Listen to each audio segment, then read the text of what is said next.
After watching the film, did you see some missed opportunities, and did you kind of go over them with Denard? What did you say to him? Well, yeah, we had a few. I mean, we had a few that wasn't just Denard. It was some other deals, too. We sputtered so bad in the first half of the game. We had a couple of chances. Now, they're salty on defense now. I don't want to make it sound like I don't want to give them any credit because they did a nice job. But it became real evident early in the game just from the configuration of their defense that they were not going to let Denard run the ball outside. That wasn't going to happen.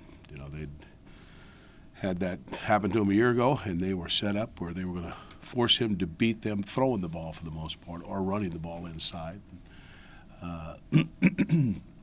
So, you know, you got to take your shots, and when you get your opportunities, your bomb's got to land, you know. And they did eventually. They did. It took us a while, but they did. And so, you know, so goes the game. I mean, he ran real well a year ago and eventually passed real well this year, you know, even though he did not have a good completion percentage. But when you're facing a team that's crowding line of scrimmage that much, completion percentage is way overrated. You're just like I say, you got some bombs land, and that may mean missing a few passes before you reach that point. Early in the game, was there something consistent about his throws, that they were errant, footwork or anything like that? Yeah, generally when he throws the ball bad, it's because of his footwork or rushing throws, you know, and there was a couple of times he did that. But when he got his feet set and he did it fundamentally right, he made some really good throws. He threw just a gorgeous corner out to Kevin Grady, right on time, perfect trajectory. He's very capable, you know.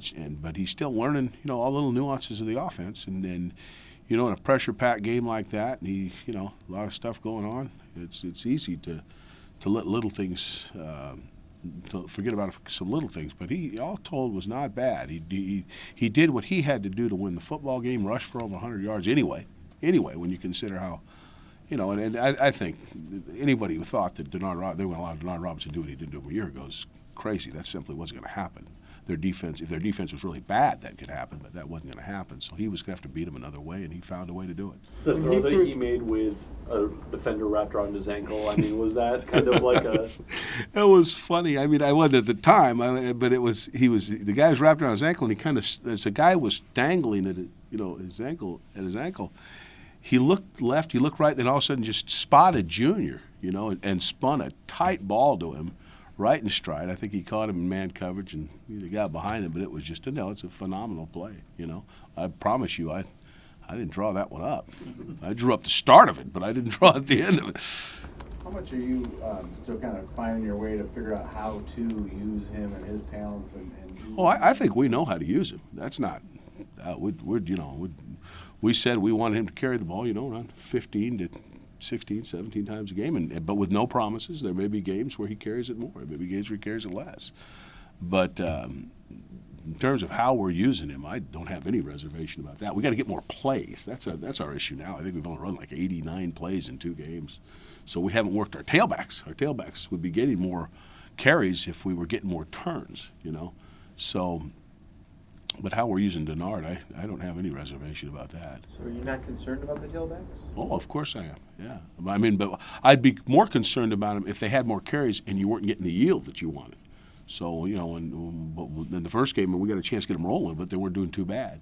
But in this game, we just found one heck of a time getting any rhythm in the first half of the game in particular.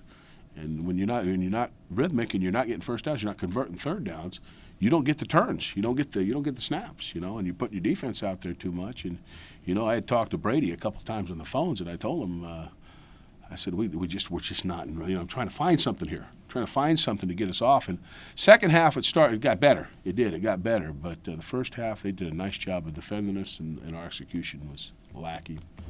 How much of that was up front? Oh, I think it was everywhere. It wasn't just up front. Some of it was them. Some of it was on the flank. I mean, it wasn't just the offensive line. We were just not.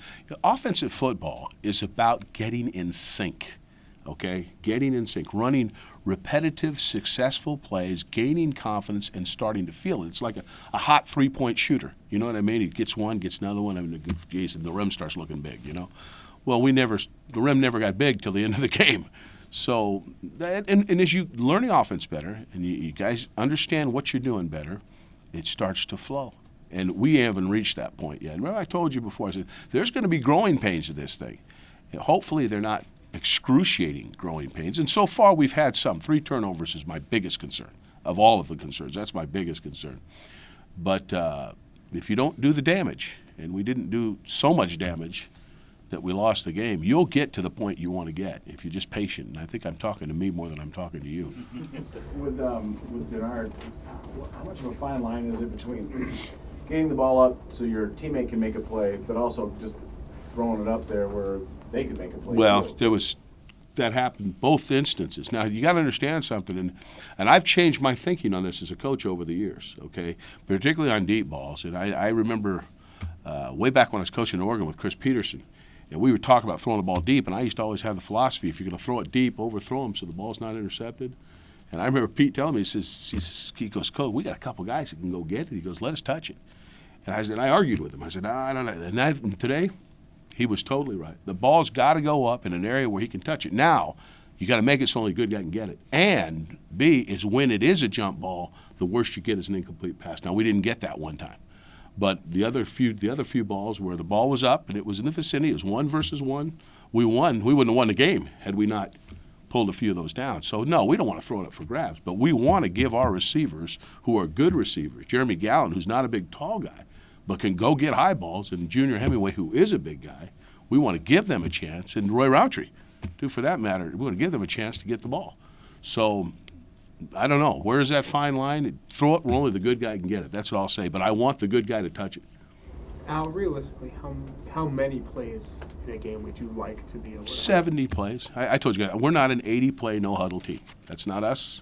We control the ball from – we want to control the game from the huddle, keep our defense off the field, if at all possible, which we have done a poor job of so far, but we will eventually get better at that, and have the ability to, at times, no huddle. So I've run 110 plays in a game before, and I've run fewer than that. But, you want to be around 70 to 72 plays. That's fine. If you're controlling the clock, taking care of the ball, you'll win.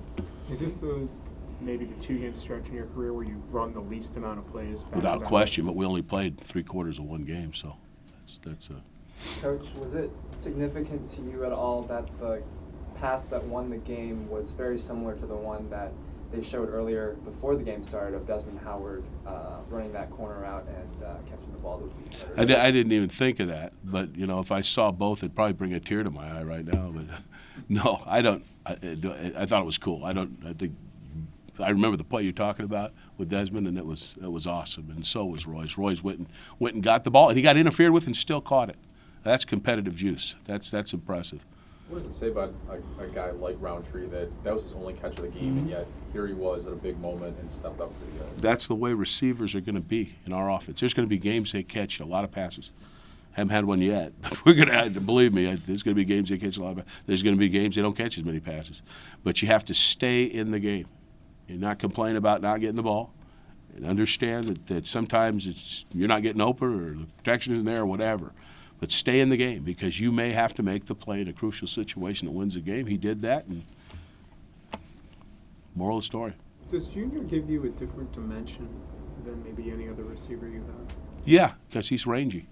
Yeah, he does. He's a big, strong, powerful, good hands, strong hands, can get up and take the ball away from people, We threw one ball down the middle that might have been considered ill-advised, and it probably was a little bit, where both safeties were closing it, but it was up there where he could get it, and, would I coach him not to make that throw? Probably, but by the same token, it gave our guy a chance to make a play, and Junior's good at it. He knows Junior's good at it. Had the pass to Roundtree not worked out with 8 seconds left, how much of a say would have you had to try to run another one rather than go for the field goal? No, that was Brady's decision. That wasn't mine. Up to that point, I was just spitting out the calls, but at that point, that's Brady's call, whether they want to kick it or not. Was it your decision with 8 seconds left, or was that? No, we're going. I'm going until he says stop, So, yeah, I can't, you don't have time to stop all the time, and he's great about communicating now, telling you what the heck's going on. I hear people saying, how come he did a headset on? I talked to him during the game so many times, and he keeps me abreast, and during game management, he's on it. So, he may not wear the headsets all the time, but I know exactly what he's thinking all the time. So You haven't had a chance to take the pulse of your running game yet, your running backs, but do you have a feel for who might be the guy you might start relying on? Well, Fitz played pretty good in the first game and then hurt his shoulder.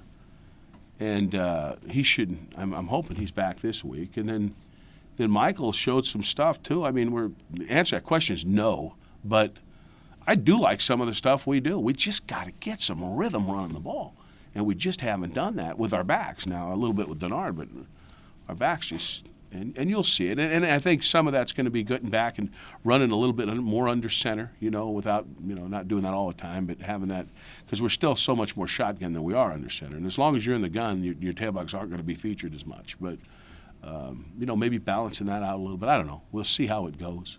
Like I say, I commit to nothing because I know once the game starts, things change.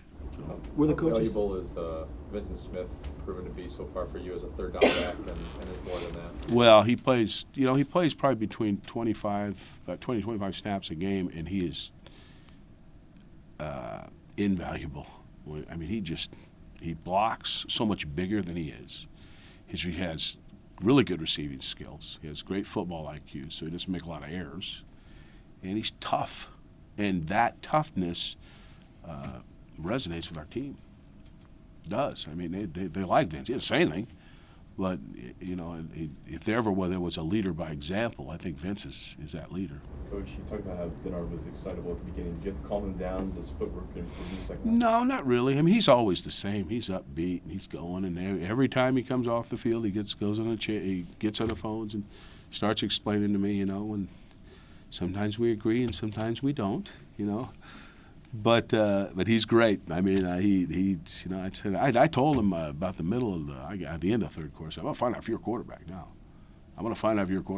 And because we're losing, and if we got a chance to get back in this thing, it's going to be because, we make something happen here. And he answered the call.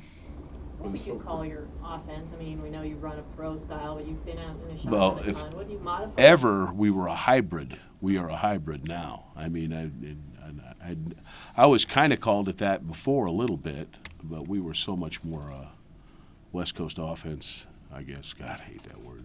But if you need a label, I guess that was it. But we're much, we're a mixture spread and West Coast offense. A little bit of both, You got to use the skills as a quarterback. Quarterback's got a skill set that you have to tap, and that dictates that you have to be in some looks that I haven't been in as a coordinator as much. Have been in, but not to the degree that we are here. Is that shotgun to non-shotgun ratio about? What's that? Is the shotgun to non-shotgun ratio about where you want it, or? No. I'd like to be under center a little bit more than we are. A little bit more, not a lot more. A little bit more, so we can feature our tailbacks a little bit more and take some pressure off Denard. But that's. You worried about that pressure on Denard? That there's too much Oh on yeah, him? yeah. I don't. The best teams don't depend on one player. Yet they have that one player that can win for them. I mean, Terry Bradshaw, Franco Harris, John Stallworth, Joe Montana, Jerry Rice. I mean, there's never been one guy, right? It's always got to be somebody else has got to do something. So yeah, I worry a little bit about that. But by the same token, I know when push comes to shove, I want the ball in his hands. Al, going back to the jump balls, is that something that you put into the game plan? This is our best threat downfield, is just to throw it up there and hope Junior gets it? Or No, we don't do that. It's their structure. For example, the first touchdown was a 2 vertical down the sideline off a play-action pass. Well, what happened is we motioned to a stack alignment, and Junior broke clean. But Denard came off the play fake and couldn't see him. He got blocked a little to the left. Otherwise, he'd have thrown it up right now and hit him probably in stride. But when he came off, I asked him. I said, "Why didn't you give it to him right away?" He says, "I couldn't. I got blocked." This one of the problems. He's not real tall, so some of those issues can come up with him. But all he did is kind of front out a little to his right, and then saw it just one-on-one. So he threw it outside and high, and you saw what happened. But it isn't how you draw it up. But it could have been. That one could have been. But there's things that happen, in particular the passing game, that you just can't account for, whether it's protection, coverage, whatever, that sometimes a quarterback has to make compensations for. Do you think he tried to hit the home run ball a little too often in that game? It seemed like, especially on the second interception, there were some underneath routes that were open, and he tried to string it in. The second interception was, oh yeah. I'm just, forgive me.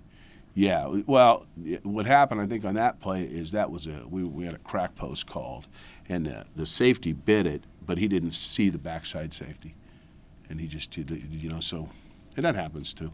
You know, we had John McCall going to run a wheel up the sideline, but that's just pain of the offense. Just keep doing it, you know, keep doing it. And he'll get it. He's a smart kid. I mean, he's got a good football brain.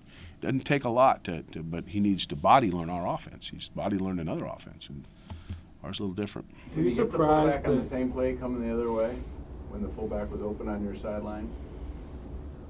No, that was a different play. Okay. Yeah, that was a spider pass. Wide Yeah. open another one, but then. Yeah, that was a different pass. That was the fullback. The one we're talking about was a wheel route. The one he hit John on later was a little spider pass. We slipped the fullback in the flat.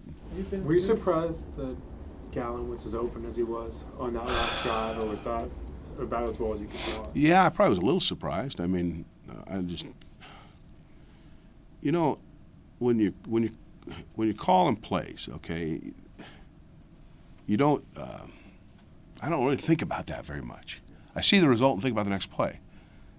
15 years ago, I'd be jumping up and down. Some guy would be saying, "Al, call the next play," but not anymore. I mean, I even before, you know, and I remember telling Roy Manning, who does our signals, I said, if they score here quick, we're going to last three plays. Now get them ready. You know, if they don't score, great, we'll win the game, but get ready. So I'm not. You talk about surprised or excited or whatever. You won't see me jumping up and down much in that box till our game's over with. You know, maybe once in a while. I shouldn't say that once in a while, but.